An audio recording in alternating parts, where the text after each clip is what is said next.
Muy buenas tardes a todos. Nos encontramos en la sede de la Fundación FIDE para una más de nuestras conversaciones. En esta ocasión contamos con la presencia de José Antonio García Argudo. Buenas tardes, José Buenas Antonio. Buenas tardes, encantado de estar aquí. A mí también, la verdad, tenía mucho interés en esta conversación. Sí. Que es socio de Aure. Voy a presentarte muy brevemente con 4 pinceladas que tienen interés para lo que vamos a hablar.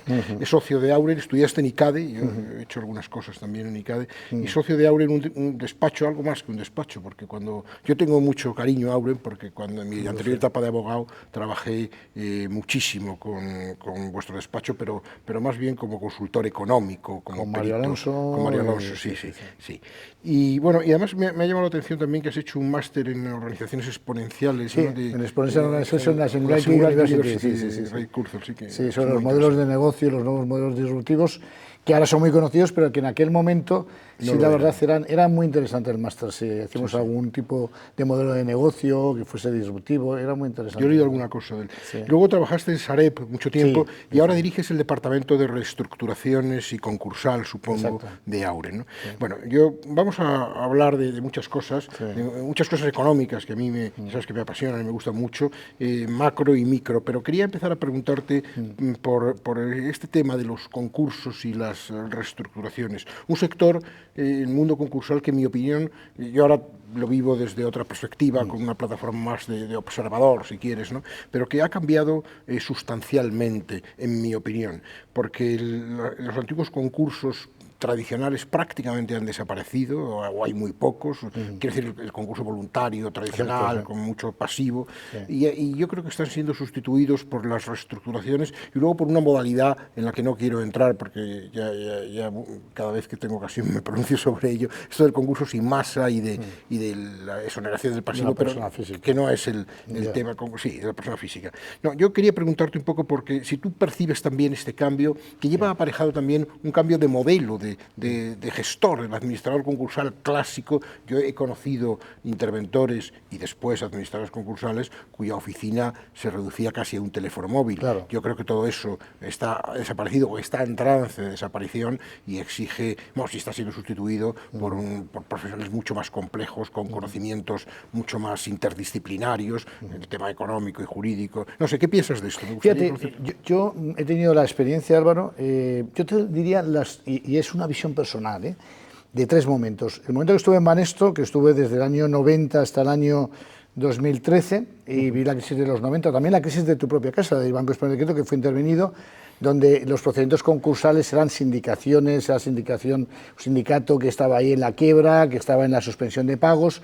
Fíjate lo que ha cambiado, que en el folio registral había anotaciones de embargo letra AAA, porque claro, realmente se apelotonaban detrás de las fincas registrales los embargos. Era un modelo realmente muy anticuado, poco flexible, en el cual el sistema, por ejemplo, los procedimientos hipotecarios se ejecutaban todos en Madrid, se hacía la designación de fuera en Madrid, todos los procedimientos, y no había casi oposiciones, un procedimiento hipotecario, entonces era impensable que durase lo que está durando ahora.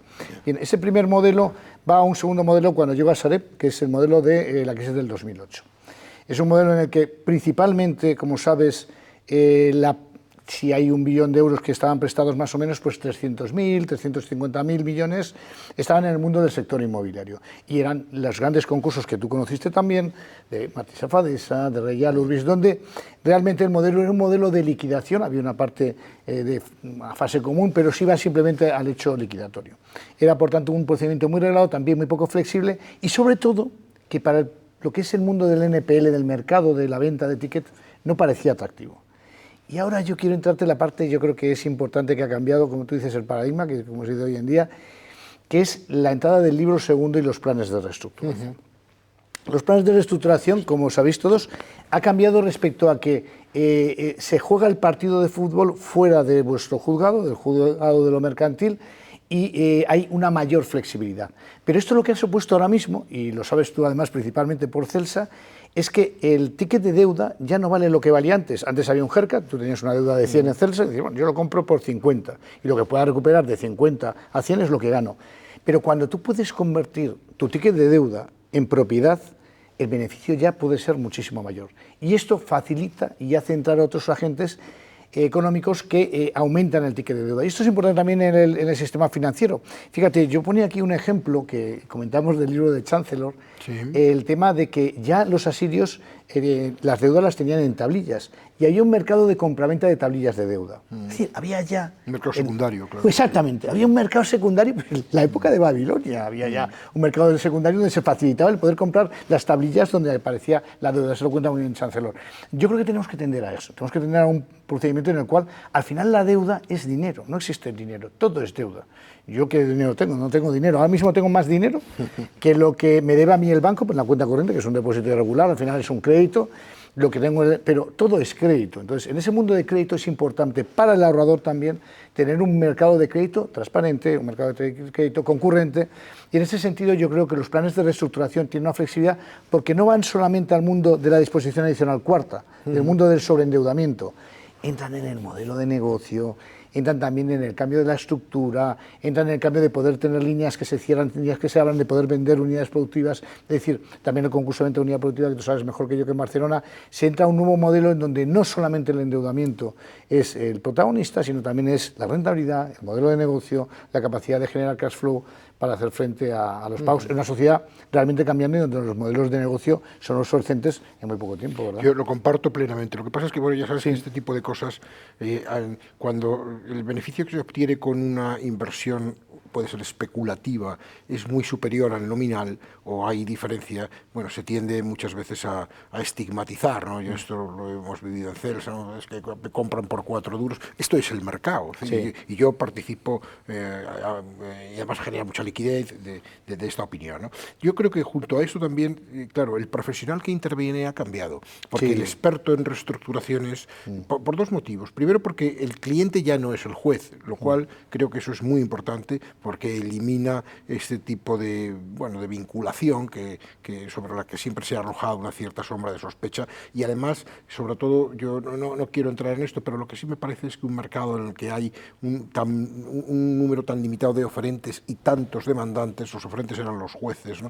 Al final la captura del regulador, por así decir, es relativamente sencilla. Además, probablemente los jueces tampoco tengan criterios de selección objetivos, había muchas interferencias, o bueno, pues a veces se compensaba el nombramiento de un administrador concursal para que llevara otro tipo de concursos. Me parece estupendo que eso, pero claro, eso lo que ha supuesto también es que la formación del administrador concursal no es la del reestructurador, la del experto en reestructuraciones, claro. Es decir, yo creo que los despachos pequeños, bueno, las pequeñas, los administradores concursales casi artesanales, ¿no? Todo esto está llamado a desaparecer o a reestructurarse desde el punto de vista del operador, ¿no? Del administrador.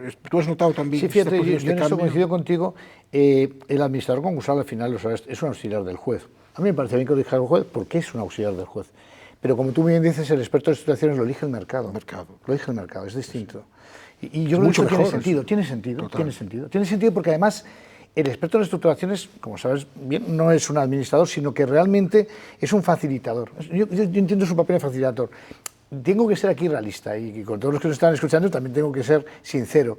Hombre, las expectativas todavía no se han cumplido respecto al experto de reestructuraciones. Se ha quedado con un simple firmón de una certificación, una serie de papeles, y se ha perdido ese objeto que tendría de facilitador, de intermediador, de buscador de soluciones, donde tienen que donde converge el acreedor en la viabilidad de la empresa. Y yo en esto también creo que los abogadas y los abogados tenemos que ser muy humildes, porque hay una parte material que tú conoces bien, que muchas veces los que somos más juristas creemos que tenemos ese rol principal, pero la piedra angular, como decía aquella famosa sentencia del juzgado de Sevilla del 6 de marzo, no es la conformación de clases. Y yo he impugnado muchas clases. La piedra angular es la viabilidad. La viabilidad en sentido económico, Álvaro. Sobre eso, a partir de ahí, ya se hace el cash flow, se hace el plan de pagos. Si un modelo de negocio no es rentable, entonces ¿de qué estamos hablando? Es decir, generar los famosos zombies en los cuales no se hacen más que planes de esperas eternos en los cuales se genera un sobreendeudamiento y se va alimentando una bicha que al final es una deuda impagada y que tiene ese efecto brutal y amplificador sobre toda la economía. Yo creo que eso hay que tener esos procesos de purificación, que realmente el mercado elija a aquellos que saben elegir y que vayan haciendo marca en planes de viabilidad que sean lo que son planes de viabilidad. No hacerse trampas en el solitario, simplemente porque yo también respeto y, por supuesto, tengo también como clientes a entidades financieras, pretendan alargar conforme la dotación de provisiones de insolvencias que tengan. Es decir, yo no puedo acoplarme a esto. Realmente lo que hay que ver es la viabilidad y la entidad financiera, y las entidades financieras, la mayoría son muy serias. Lo que tienen que hacer es dotar y provisionar y no intentar alargar esos plazos de pago acoplándolo a sus calendarios de dotación, sino a la realidad de la vida de la empresa, ¿no? Hablaremos luego, te quiero comentar sobre algunos nuevos protagonistas de esta historia, ¿no? porque hay también una expansión enorme del crédito público sobre esto. Ese es un tema muy interesante. Te comentaré, pero ahora quería terminar con ese tema. El otro día leí un informe muy interesante en Estados Unidos sobre el impacto de la inteligencia artificial en los despachos de abogados, en los law firms, ¿no? Es decir, esto, claro, no sé cómo, yo supongo que el modelo no será muy diferente al de Estados Unidos, aunque el tamaño del mercado español es sustancialmente distinto, ¿no? Pero creo que los despachos, hace falta una gran inversión para poder incorporar este tipo de tecnologías, ¿no? Con lo cual los despachos pequeños, bueno, pues yo creo que van a tener pocas posibilidades. Y después, un tema muy preocupante es la eliminación, la sustitución de puestos de trabajo por abogados cualificados, pero bueno, que hacían tareas a veces más rutinarias por los procesos de inteligencia artificial, que no solamente en el ámbito del derecho, en el ámbito de la medicina, de la prestación de servicios profesionales, está cambiando el mundo. Y esto, quiero decir, esto va a ser así. El impacto sobre el empleo va a ser sin duda brutal. ¿Y tú cómo ves esto? ¿Crees que se va a producir? Te voy a poner un ejemplo. Yo tengo un buen amigo que una vez fue a ver a Norman Foster, en el despacho de arquitectura. La arquitectura, fíjate, y estamos aquí, en el Juan precisamente, había delineantes, los despachos de arquitectura tenían muchas personas que hacían trabajos auxiliares que han desaparecido completamente. Claro. Y la cantidad de estudios de arquitectura no tienen nada que ver ni en el personal de lo que tenían antes.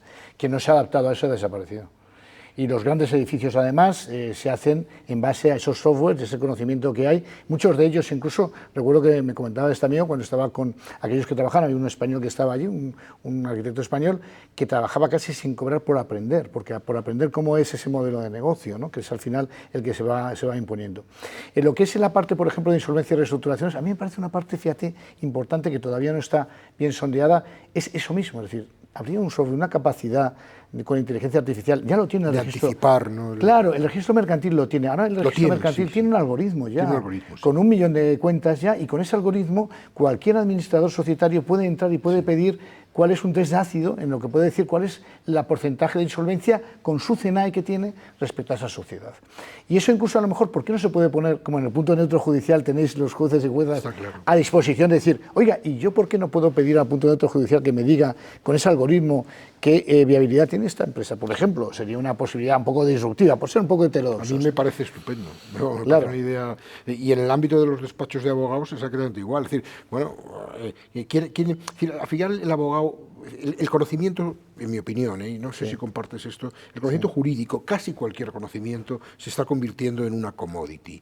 Porque Internet, es decir, es verdad, bueno, yo he oído muchas críticas de este tipo de conocimiento. El conocimiento no está en los libros ya, es que no está en los libros, está en Internet. Lo que pasa es que hay que tener criterios de selección. Basta esto, criterios de selección. Como las antiguas bibliotecas, bueno, tenemos que saber qué buscar, pero el mundo está ahí.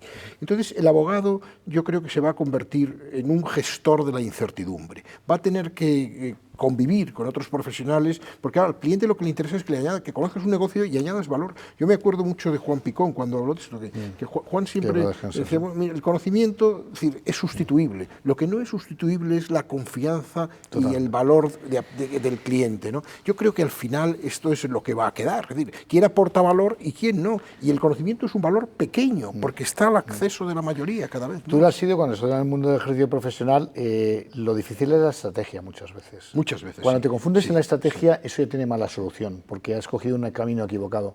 Lo demás a lo mejor es mucho más mecánico y puede ser sustituible, pero el establecer una buena estrategia, eso es mucho más difícil. Pero hay 4 que se pueden hacer esto, porque no quiero, pero decir que muchas veces, bueno, pues la formación técnica es... Y requiere cierto expertise y conocimiento. Yo creo también en el saber intuitivo. O sea, yo creo en la inteligencia artificial, creo que es un elemento muy potente, con una capacidad de resolución muy alta, pero creo también en la intuición. La intuición muchas veces es una forma de inteligencia en la cual tú sabes que A es B y hay un mecanismo en el cual no hay que hacer la elucubración, tú lo sabes automáticamente y te confundes menos.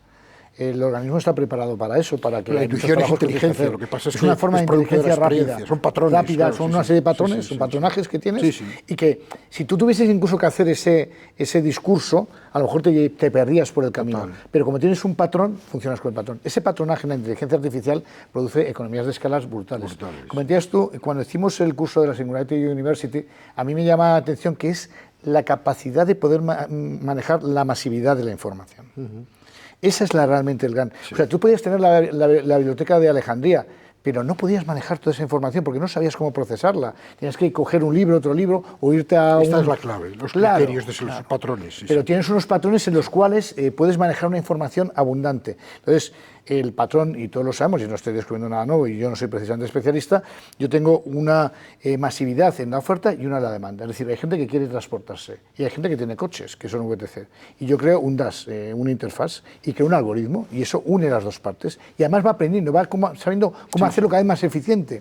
Sabes dónde quiere ir, sabes tu perfil de cliente. Yo tengo gente que quiere ver series, y yo tengo una productora de series y genero Netflix, entonces además genero un algoritmo en el que le ofrezco lo que yo quiero, lo que está en mi perfil, no me tengo que tragar una cosa que no quería ver, ¿no?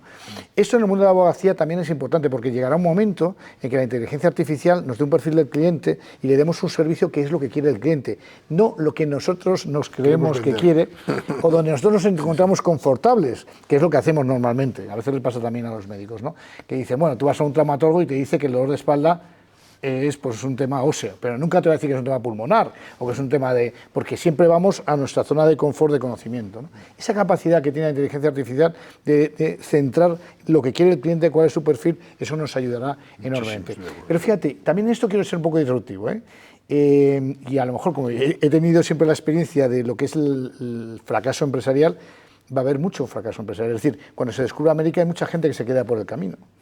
Cuando hablábamos de las .com, hubo una burbuja de las .com. Ahora todo el mundo, ahora todos somos vistos y vemos Microsoft y tal, pero conocemos, había proyectos como Terra y demás que desaparecieron, ¿no? Esto va a aparecer con la inteligencia artificial. ¿Cuántos de esos proyectos van a fracasar? Pues a lo mejor, no lo sé, un 99% saldrán, pero a lo mejor solamente será económicamente rentable un 1%. Muy probablemente.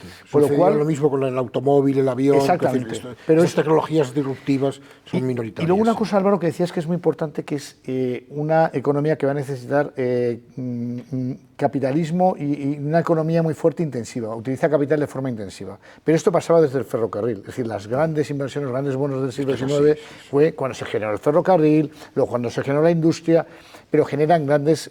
Y a mí una de las preguntas que me preocupa, y a lo mejor no sé cómo lo ves tú, Álvaro, es que si el capital privado de las sociedades capitalistas somos capaces, o a lo mejor sociedades como la China, donde no les importa la cantidad o la masividad de inversión que puedan hacer, puedan generar este tipo de inversiones con más facilidad que lo puede hacer, por ejemplo, en Europa, que es realmente raquítico, ¿no? Yo recuerdo, por ejemplo, el otro día estaba en Alemania y claro, me decían, claro, nuestra crisis de modelo económico es que tenemos vehículos espectaculares térmicos, tenemos una industria espectacular, química espectacular, pero no tenemos grandes empresas de software, no tenemos grandes empresas de móvil. Un coche ahora mismo es un ordenador con ruedas. Realmente a la gente le importa muy poco si tiene si tiene 8 cilindros en V o como antiguamente. Lo que quiere realmente es una serie de prestaciones que le da ese ordenador.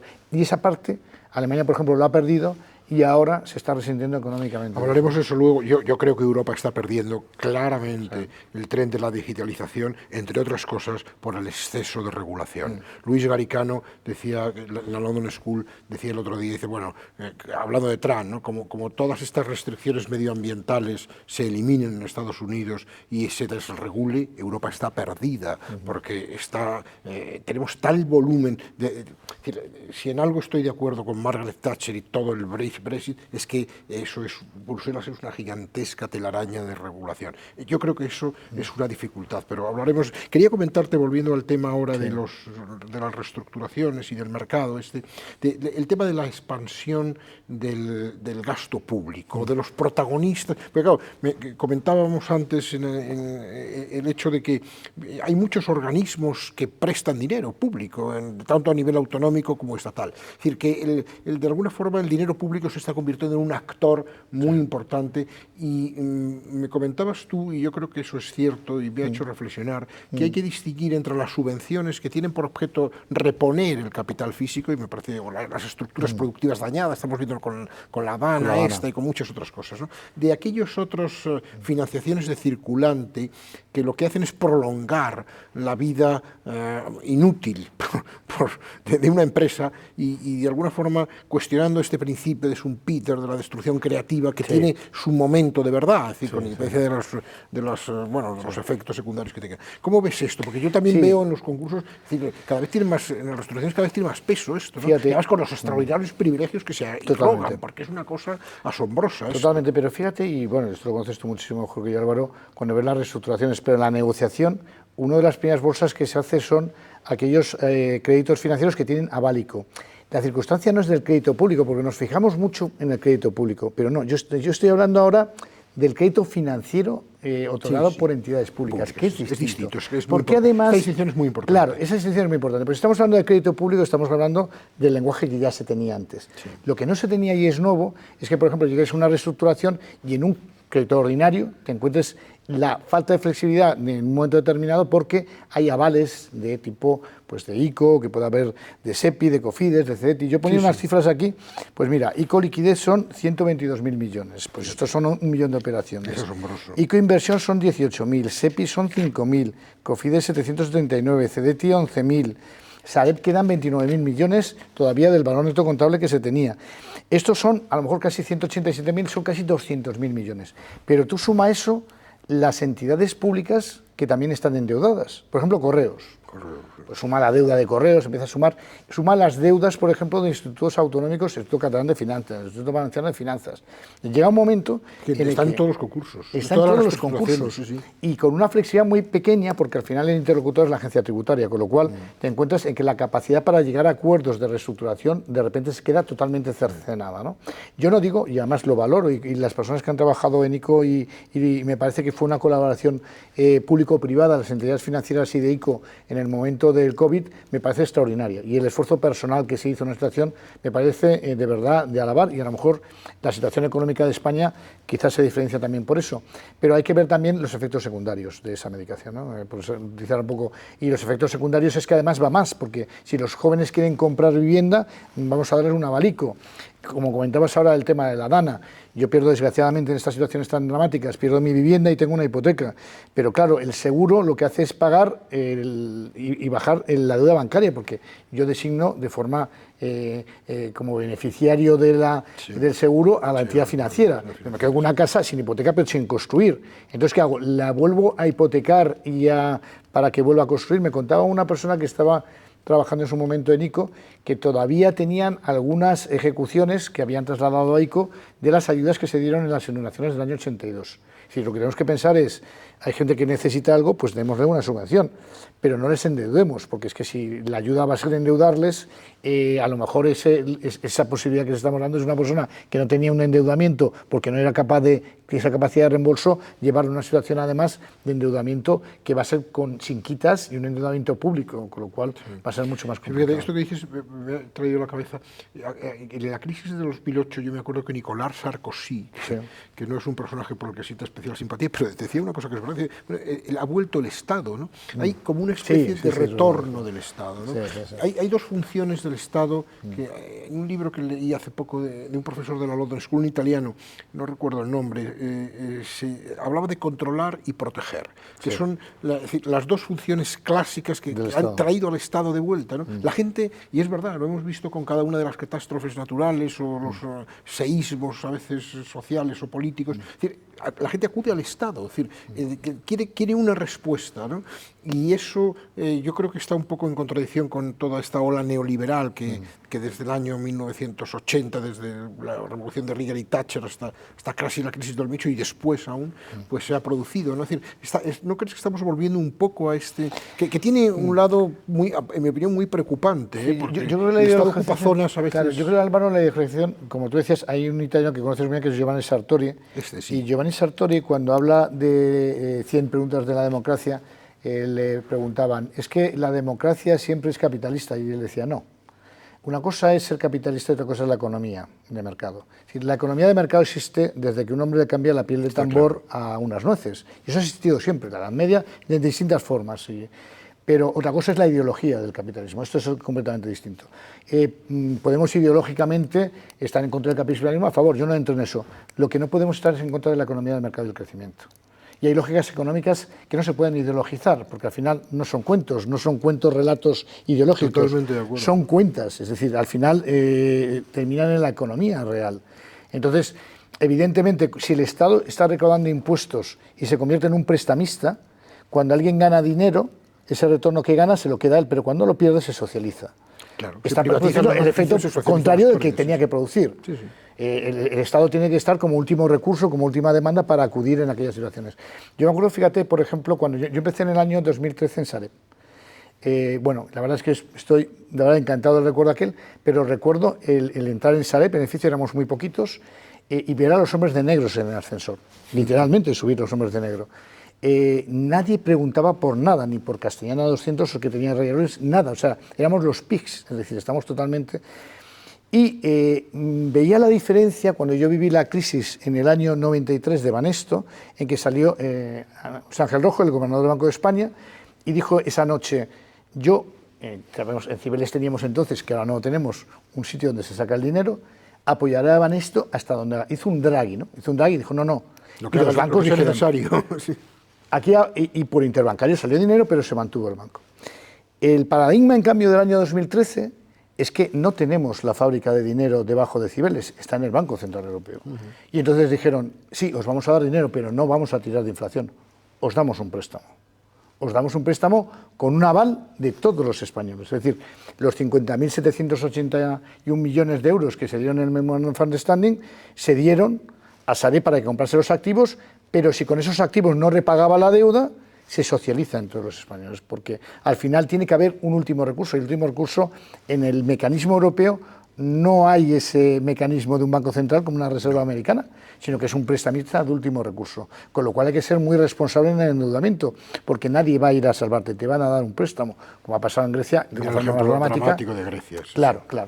Entonces, esto ha cambiado el paradigma y tenemos que ser muy autorresponsables con el endeudamiento. Quizá a lo mejor, Álvaro, de formación profesional, pero esta expansión que tú me estabas preguntando del crédito público, sí, pero crédito financiero como ordinario, creo que está alcanzando unas proporciones que realmente luego va a ser muy difícil de drenar, porque además no está siendo concedido con criterios de scoring de rentabilidad y de repago, sino simplemente de ayudas. Entonces, confundir la ayuda con un préstamo, cualquier persona, todos tenemos nuestro compromiso solidario, no se nos ocurriría a alguien que necesita dinero darle un préstamo.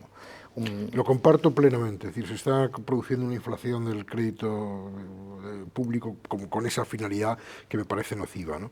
Quería comentarte ahora un poco sobre esto que te comentaba antes de la conversación sobre los informes del BBVA Research. Una cosa que me ha sorprendido es que la economía española, bueno, no me ha sorprendido, pero cuando lo cuantificas, la economía española va muy bien. Sí. Tenemos un 2,4%, 2,9% este año, un 2,5% para el 2025, quiero decir que España está creciendo por encima de la media de la UE, ¿no?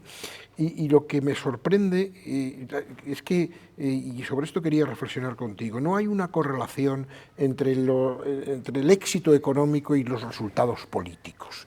decir, de alguna forma, España es un país inestable políticamente. Es decir, el otro día leía un artículo también en el Economist. Bueno, casi cualquier conflicto hace estallar la estructura política del país. Y eso, esa correlación que tradicionalmente se ha establecido entre el bienestar económico y la, bueno, pues la tranquilidad política parece que no sea, que no es cierto. Es decir, tenemos mucha inestabilidad política y un crecimiento extraordinariamente. Es decir, ¿cómo, ¿no crees que se ha producido una distorsión de esa ecuación? Yo, fíjate, Álvaro, yo voy a hablar de mi pequeño mundo, por ejemplo. Yo ¿qué veo ahora en las reestructuraciones?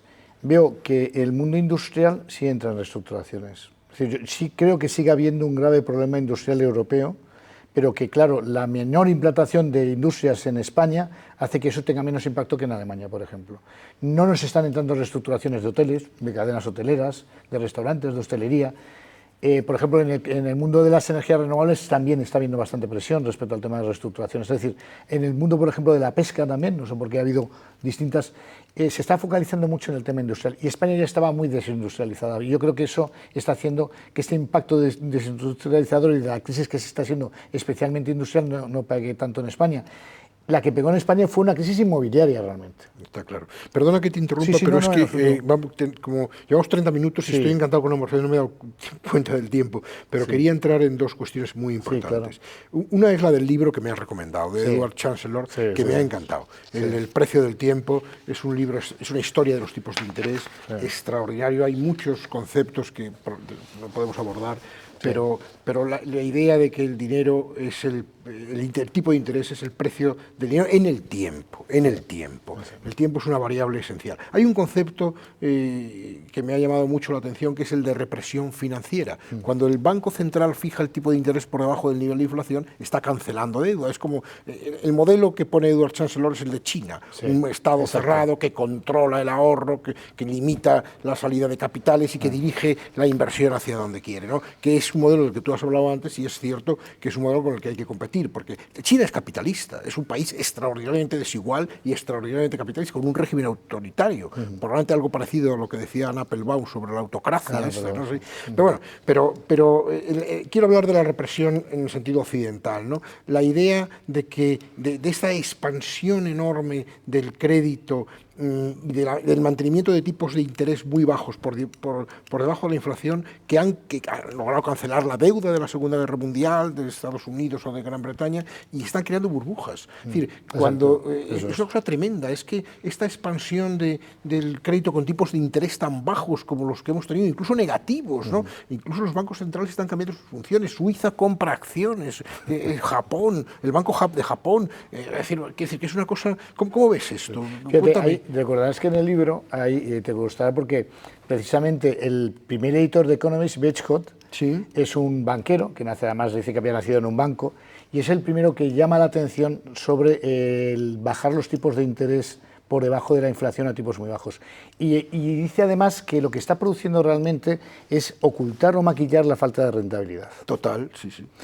Por ejemplo, si yo tengo un modelo de negocio que no es rentable, que una rentabilidad del 1,5%, del 2%, en unos tipos de interés, digamos que puedan ser de un 4 o un 5%, que son los que dice Bagehot que serían el tipo de interés natural, cosa que también es muy discutida, saldría de mercado. Entonces, es una forma que tenga un poco de maquillar situaciones de baja rentabilidad. Y mantener empresas zombies que estarían fuera del mercado, claro. Exactamente. Entonces, es una forma... pero ¿qué ocurre? Que al bajar esa situación, lo que genera también es que el dinero va hasta proyectos que son muy arriesgados, que tienen alta rentabilidad, pero de gran riesgo. Porque claro, yo si voy a la deuda pública, otros están en una rentabilidad muy baja, pues voy a proyectos y genero la burbuja. La siguiente es el tema inmobiliario, lógicamente, que se produce habitualmente. Es decir, en cuanto bajan los tipos de interés, la gente va al bien raíz, que tiene una rentabilidad que siempre va a ser superior a la que te está dando el dinero. Entonces, lo que dice además llama la atención, no sé si coincides conmigo, Álvaro, en que además acrecienta las diferencias sociales. Muchísimo, sí. Entonces, ¿por qué? Porque el especulador gana mucho más dinero y el ahorrador, que es una persona cumplidora y que tiene sus ahorros, pero tiene el 2% o 1%, con lo cual ahorrar no merece la pena. Merece la pena endeudarse, pedir más préstamo, tomar una postura de mucho más riesgo, ¿no? Con lo cual acelera las desigualdades sociales. Los ahorradores pagan a los prestamistas. Exactamente. Pero al final es una intermediación, el dinero no existe, es lo que estamos diciendo. Existe el crédito. Y el crédito hace que unos señores sean ahorradores y otros sean... Y esa situación, lo que pasa es que, fíjate, yo me quedo un poco desconcertado por mi desconocimiento. Cuando ahora el Banco Central Europeo baja los tipos de interés Y además se está anunciando, y además lo dicen incluso firmas de relieve, que van a llegar en junio del 2025 a llegar al 1,75%. Entonces volvemos otra vez a generar otra burbuja. Es como una especie de toxicomano que necesita de la bajada de tipo de interés para generar economía, porque no tiene productividad, no genera nuevos modelos de negocio asociados a las nuevas tecnologías. Es un emperador, es decir, una cosa, sobre eso también tendríamos que hablar, lo que pasa es que estamos fuera de tiempo. Te quería preguntar por último el tema de Trump, que es un tema, esta es la última pregunta y con esto acabamos. La elección de Trump ha producido un impacto en Estados Unidos y por supuesto fuera enorme, ¿no? Yo creo que eso va a tener, te quería preguntar por dos cosas, los ganadores y los perdedores de todo esto. Ya sabes que Trump, la palabra favorita de Trump es arancel, dice la mejor palabra del diccionario americano es arancel, lo cual va a afectar ese intercambio espléndido que es el comercio, y a ver quién gana y quién pierde ahí. Y luego el tema este de el Departamento Gubernamental para la Eficiencia Gubernamental, que va a dirigir Elon Musk, ¿no? Que eso puede tener más sentido, porque la deuda americana está disparada, es el 100% del PIB, tiene un déficit comercial enorme con algunos países, un déficit público del 6%, que es casi mayor que el que había en 1945. Es decir, ¿cómo ves este tema de Trump? Que me interesa. La verdad es que me pregunto para tener una opinión, y no soy a lo mejor yo el más cualificado. A mí sí que me ha llamado la atención, por ejemplo, el que se sorprenda tanto que haya políticas arancelarias o proteccionistas en Estados Unidos. Yo creo que ha sido siempre un diapasón, es decir, Estados Unidos ha estado siempre basculando entre políticas más expansionistas económicamente y más arancelarias. Eso tampoco es algo raro, nuevo, ¿no? Claro, no es raro tampoco. Yo creo que además está muy ideologizado, pero es un tipo de estrategia. Y es verdad que es quizás en el centro americano, piensas en Detroit, ¿no? en la industria norteamericana del automóvil, ¿no? Ya no estamos pensando en China, estamos pensando, por ejemplo, en México. México es ¿Qué pasará en México? Claro, ¿qué pasará en México si toda la industria del automóvil que está en toda la zona sur de Estados Unidos, como sabes, está exportando, de repente los aranceles, va a exportar un poco esa crisis? Decía el Economist que el 23% del PIB mexicano depende de las exportaciones. Eso, por ejemplo, cuando hay un discurso muy anticolonialista español, parece una maniobra de distracción respecto a que no se puede meter con Estados Unidos, porque realmente Estados Unidos ahora mismo es el problema de verdad, y hay una vinculación. México está cada vez más cerca de Estados Unidos y más lejos del resto de los países de Latinoamérica. Y más lejos de Dios. Claro, efectivamente. Y luego, respecto al tema del gasto, hay un tema militar, es decir, de los funcionarios, si ya hay el corte se habla de funcionarios, la mayoría son funcionarios civiles militares. Yo hice la mili en la base naval de Rota, me llamaba la atención la cantidad de funcionarios civiles militares que también hay.